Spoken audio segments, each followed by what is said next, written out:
In the depths of legend, it was said that a hidden dungeon would appear once the demon lord was defeated, a place where no monsters roamed freely, yet treasures beyond imagination lay sealed within. Far away in the capital of Altria, celebration filled the air. The demon lord had fallen. The hero's party had returned, bathed in glory, and the people cheered until their voices broke. Yet, amidst the joyous chaos, whispers spread. Where is Lady Nirvana? Lady Nirvana, the first saint, known across the continent as a martial artist who had reached level 99, a warrior whose fists had ascended to sacred mastery. Each strike was said to bring instant death, a lone fighter worth an entire army. Her blows could split the earth, tear open the skies, and even giants crumbled beneath her demonic fists. No monster could match her godlike speed. Legends claimed her hands were forever soaked in the blood of monsters, for her crusade had begun 10 years ago, after her father was slain by a beast.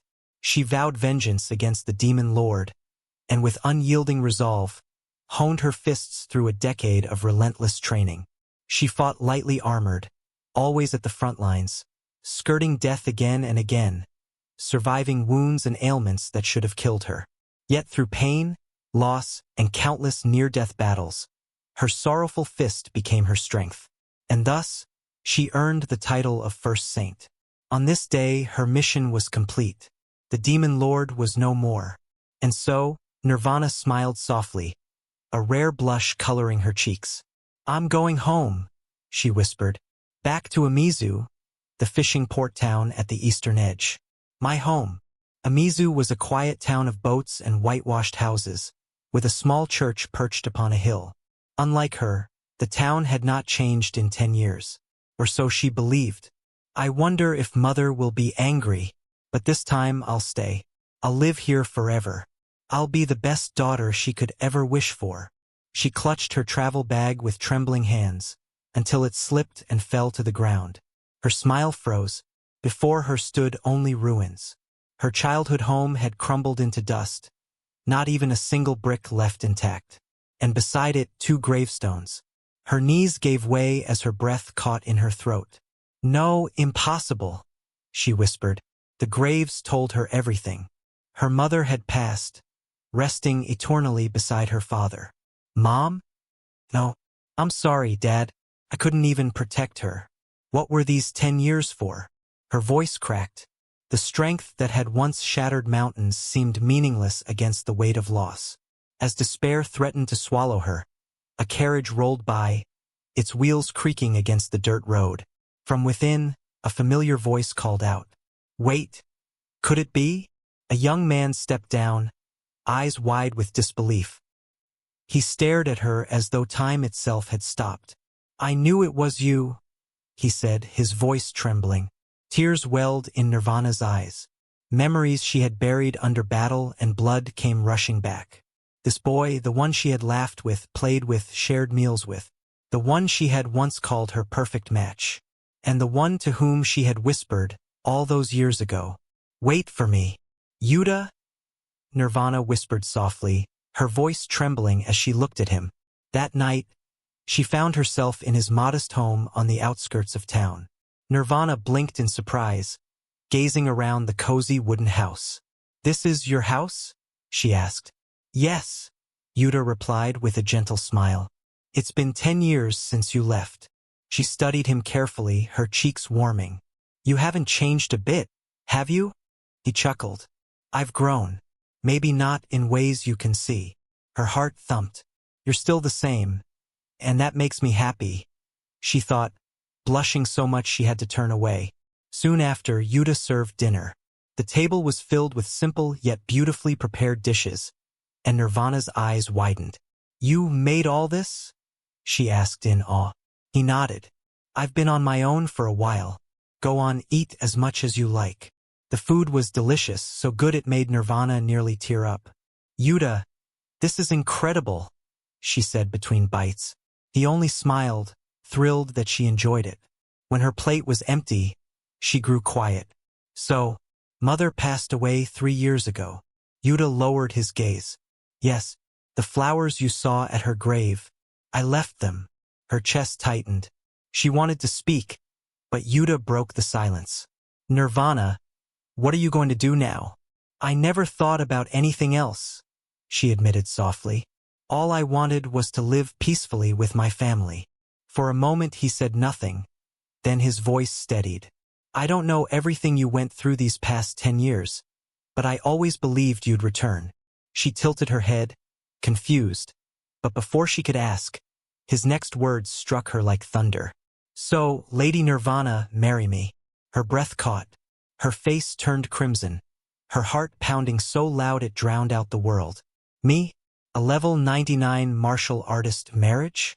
For 10 years, her fists had been her only companions. Monsters had fallen before her, battle after battle. But when it came to love, she had never gained a single experience point. Yuta's voice was firm, filled with emotion. The day I failed to save your father from those monsters, I also failed to heal your wounded heart. My beloved, let me protect you from now on. Not as a warrior, but as your husband. Let me guard your whole life. The words hit her like a critical strike. Her entire body burned with blush. Her mother's voice echoed in her memory. You two make such a perfect couple. You'll be wonderful together as husband and wife. Tears welled in her eyes. Covering her face, she whispered, though I'm clumsy and unworthy, I happily accept. Yuta's joy overflowed, but Nirvana was even happier. Her cheeks flushed, her tears shimmering as she said, yes, darling. From that day on, Lady Nirvana, once a martial artist of level 99, had taken on a new role, a wife, level 1. Their marriage ceremony was simple but beautiful, and the people of Amizu rejoiced. With Yuta's craftsmanship, they rebuilt Nirvana's old home, turning the ruins into a warm, welcoming estate once more. I thought if we lived here, your parents could rest easy, Yuta told her, brushing dust from his hands. Blushing, Nirvana pressed her palms together and whispered toward the sky, Dear Dad, Mom, please watch over me. I promise I'll be happy. Days passed in bliss, until the inevitable came. Their first night together as husband and wife. Both were nervous, their hearts racing. Nirvana, the undefeated martial artist who had faced death countless times, now trembled like a girl. Level 99 in battle, but still a novice in love. As the silence deepened, Yuta, red-faced, finally asked, How many children do you want? Her hands shot up to hide her burning cheeks. I'll give birth to as many of your children as you want. Their laughter, their voices, and their love shook the small house that night. And so, from the ashes of tragedy, a small happiness was born. One that promised to last forever. 2 hours later, Nirvana collapsed against the futon, her entire body trembling. Her hips had given out completely. I'm dying, what is this? It feels like I'll die, she gasped, clutching at Yuta's chest. The undefeated level 99 martial artist had lost all control of her body. Her thoughts blurred, her cheeks flushed scarlet. I never knew this kind of world existed. Yuta's hidden strength was revealed that night, S-class stamina, S-class attentiveness, and S-class hardness. Even his size was overwhelming.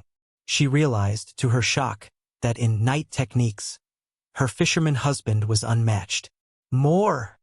She begged shamelessly, her voice breaking. Please, Yuta, I'll give birth to so many of your babies. But just as their passion threatened to consume them, the church bell rang. The entire house shook violently. Nirvana clutched him tightly, thinking it was his movements, until a chilling realization struck.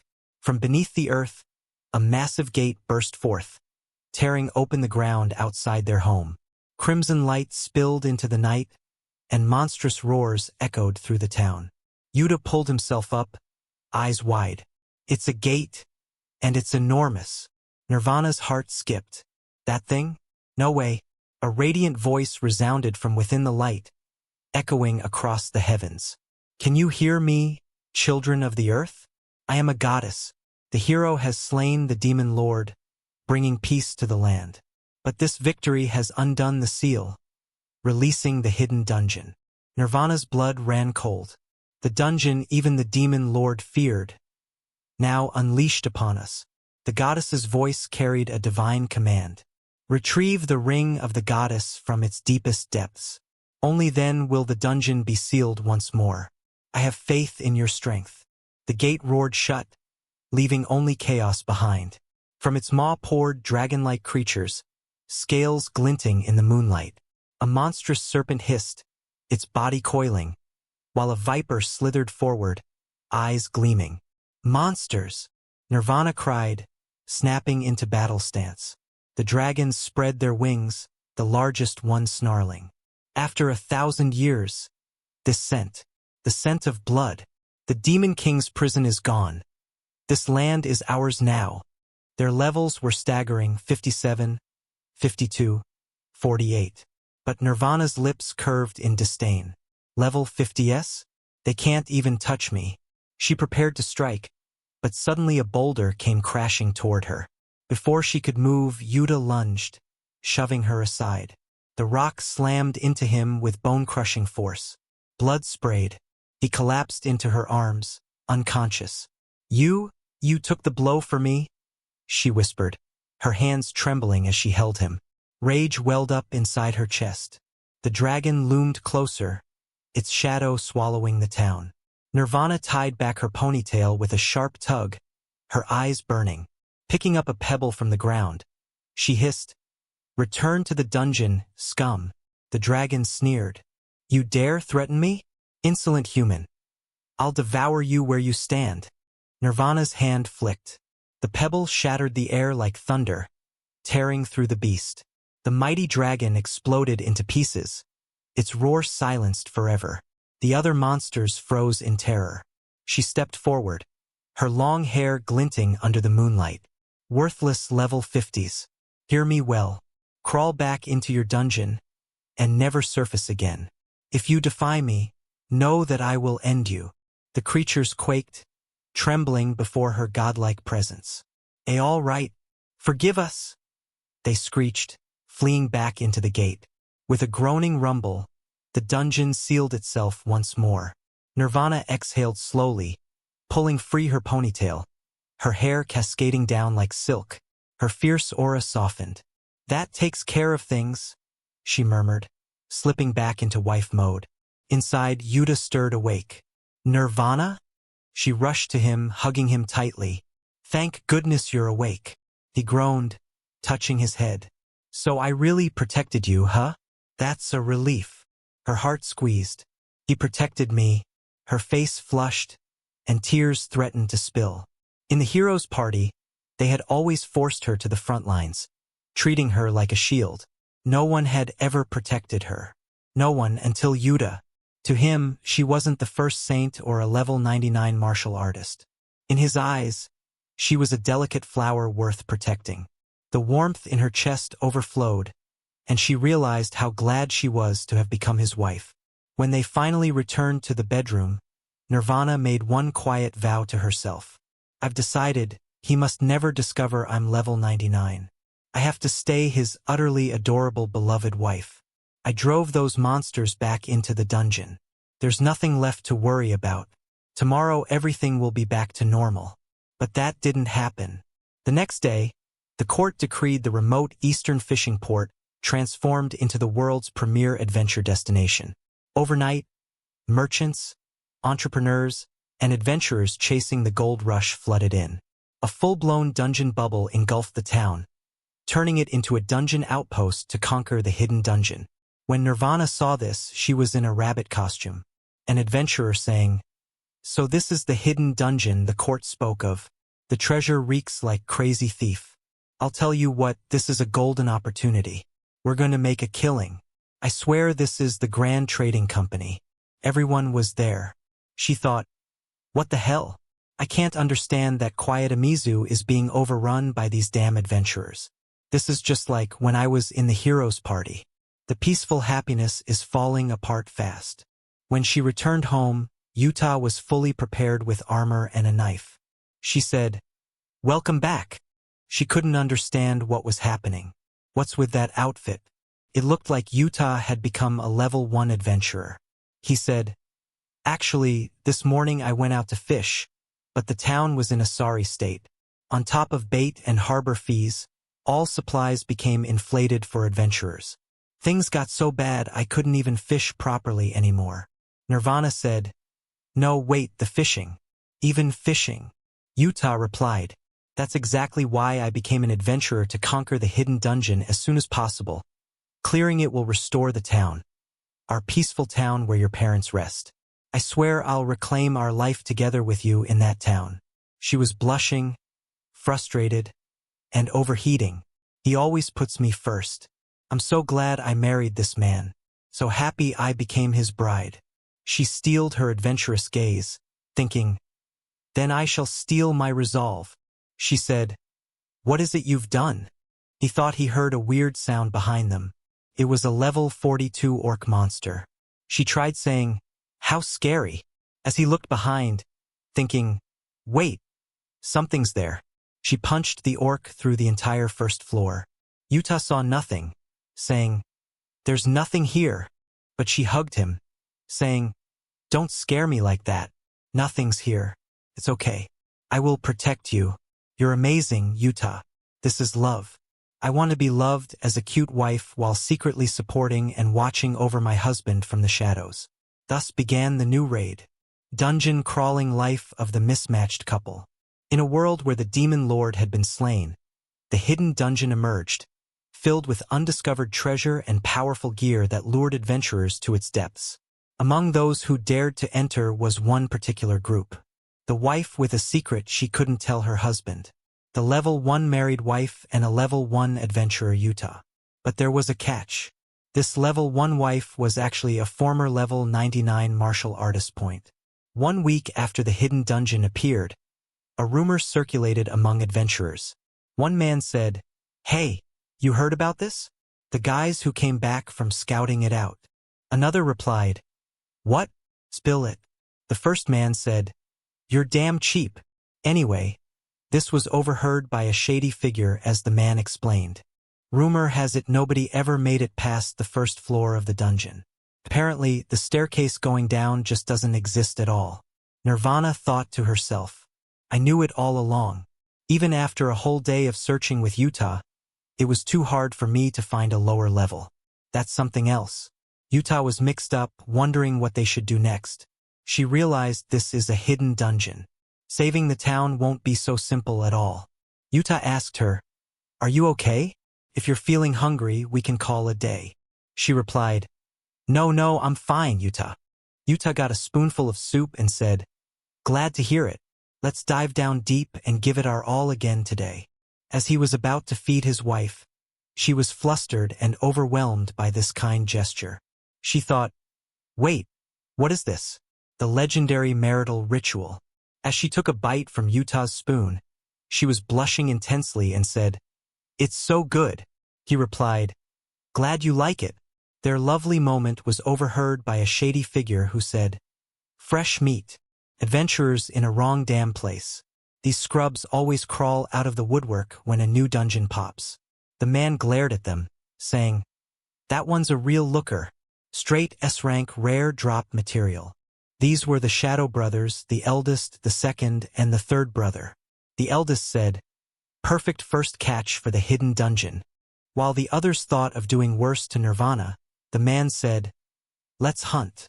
These were adventure hunters, rogues who emerged whenever a new dungeon was discovered, looting gear and supplies from legitimate explorers to sell on the black market. The most infamous among them, the Triple Shadow Brothers, were no ordinary thieves. They were masters of the assassin class, and even seasoned adventurers stood no chance against their ambushes from the darkness. They asked the couple mapped out the hidden dungeon's first floor. Someone said, "Bro, these lovebirds are pissing me off. Look at them already." The Shadow Brothers used a skill called Shadow Drive to hide in the ground. The eldest brother said, "Stay sharp. We do this like any other job." The third brother, the fattest, said, "A true lion hunts even rabbits with full force." The cat-looking middle brother said, Yeah, we'll pull that do. But the chick looks fun. Hope she laughs a while." The eldest brother said, "I'm going to enjoy this." As they moved closer, they thought, We are creatures of the shadow. We could never be the heroes who save the world, but our ultimate technique thrives in the darkness. Man or monster, all alike shall fall before this blade. Using their assassin's secret technique, Dark Triathlon, they attacked, but Nirvana knocked all three out with a single blow. She was so fast it looked like she cloned herself. The eldest brother nearly knocked out cold. Couldn't understand what happened, his hair and head spinning. Nirvana's death glare said, "Next time I see your faces, you will die." This was enough for the three brothers, 2 men and 1 cat-like figure. That day, the infamous Triple Shadow Brothers, feared adventure hunters, retired from their trade without a sound. Yuta, unaware, said, "You look tired. Let's grab a bite in the hall up ahead." She glanced behind, thinking, adventure hunters? Seriously, at this place? Can't believe trash like that even made it into town. Got to wrap this up fast so I can get back to my lovey-dovey life with Yuta. Suddenly, a level 50 wind beast appeared. She was scared. It was a bad situation, a sudden encounter, a pincer attack. Dungeons worked differently from the outside world. Sometimes you were forced into encounters with monsters whether you liked it or not. She thought they closed the gap that much in the instant I was focused on the adventure hunters. This is a hidden dungeon after all, though it's a monster of decent strength. If I get serious, taking it down would probably be child's play. She remembered Yuta's promise to protect her. But I've already gotten more love than I deserve. If Yuta finds out about my power, it will just cause problems. Yuta looked toward the beast, yelling, "Stay behind me." She blushed, saying, "He's protecting me again." As the beast almost got close to eating Yuta, she thought she was distracted by how warm it felt, just half a second too slow to react. She was torn, thinking, "I will kill you," as she charged her fist. But then she noticed another presence with 1 sword, the Holy Sword Bomb. The entire beast was cut in half by the Holy Emperor's Thunderblade. Nirvana and Yuta were flustered by this skill. Someone stood atop the monster's head, saying, "Are you unharmed, commoners?" A woman, barely covered in clothes, appeared, making Yuta's heart race. Nirvana thought, a warrior? No, an advanced class combatant, a holy knight paladin. Yuta was impressed, praising her, saying, "Wow, you're so strong." This sparked jealousy in Nirvana, who thought, "I'm stronger." The holy paladin said, "I'm just a trainee. I'm only level 51. Nirvana snorted, but Yuta was blushing and excited, saying, "Level 51? No way. That's so amazing." Even the woman was flustered by his praise. "You're embarrassing me," she said. Nirvana complained, taking Yuta's name because she was level 99. Yuta asked, "Knight, what's your name?" She replied, "It doesn't merit introductions, but it would be rude not to. I am a Royal Guard Knight, Vice Commander of the Silver Wing Order, Draco Vermilion." Nirvana thought these were the same cowards who slipped away during the Demon Lord's fight. Yuta, however, thought, "The Royal Knights? So cool, and you're level 51. Nirvana murmured, "Level 51? Yuta, hearing everything, said, "Level 51 is incredible, Draco." Draco replied, "I'm still unworthy." Yuta said, "You might even be able to take down the Demon Lord. If I had the chance, I'd love to test my strength against him too." She responded, and Yuta turned to Nirvana saying, "Isn't that right, Nirvana?" She was speechless, saying, "Yes, sure," flustered and embarrassed, thinking, "Well, I am level 99, you know."